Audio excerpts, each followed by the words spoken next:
Torej, spomladanska bilanca Kopra ostaja še vedno prazna tudi po tretji preizkušnji v letošnjem prvenstvu.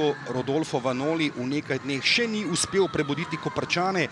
Danes torej nova priložnost za Vanolija, prvič na domači zelenici. No, Mura pa je bila doma boljša od Gorice, črno-beli. Se lahko danes zmago približajo tudi na vsega 3 točke vodilnima na lestvici Mariboru in Olimpiji. Torej, zdaj pa Kouter, Bobičanec takoj s predložkom v kazenski prostor in parada Vargiča. Horvat je ujel žogo, pa Šturm strelom, še enkrat se je vrgel tam. Barišič ni bil v prepovedanem položaju, zastavica stranskega sodnika je obmirovala ob njegovi nogi. Pa zdaj priložnost brani tam Obradović in Koper do vodstva z 1-0.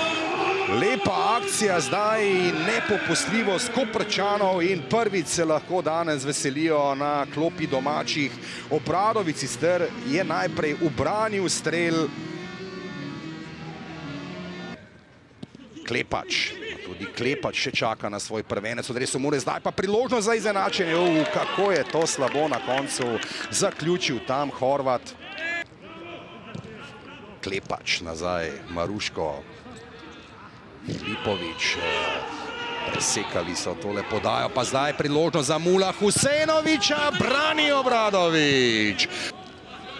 Šturm, predložek Šturma, nevarno in ni gola. Horvat zdaj strelom. Znao je biti že nevaren tudi v takih situacijah, pa visoki Cerovec. Poglejmo, ja, Žužek tam, Spinelli pri strelu z glavo. Cerovec najvišji v kazenskem prostoru in izbija Obradović. Ja, tole je letelo kar lepo v okvir vrat.